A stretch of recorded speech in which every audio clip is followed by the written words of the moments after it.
كان في واحدة ابنها مات. من يومها وهي مش قادرة تنساه ولا تصدق. فضلت شهور تدور لحد ما لقت تعويذة على الدارك ويب، بيقولوا إن هي بتفتح باب للتواصل مع الموتى. في ليلة قفلت على نفسها الأوضة وولعت الشمع وجهزت الطقوس كلها زي ما هو مكتوب. بمجرد ما بدأ التحضير كل الشمع اتطفى مرة واحدة. الدنيا اسودت. الغريبة إن صورة ابنها اللي قدامها ملامحه بدأت تتغير، كأن وشه بيتلوى وبيتشكل من جديد.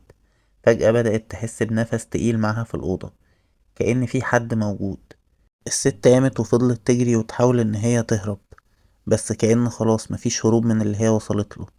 وفي نص الرعب اتسحب وعيها. شافت حلم واضح، شبح اسود ملوش ملامح واقف قدامها، وبصوت مش بشري قال لها انا مش ابنك، انا قرينه. صحيت على صرخة، بس ما كانتش قادرة تتحرك من مكانها. جلدها كله كان بيسيح، كان بيتحول، لحد ما جسمها كله اتجمد، ولقت نفسها مش قادرة ان هي تتحرك.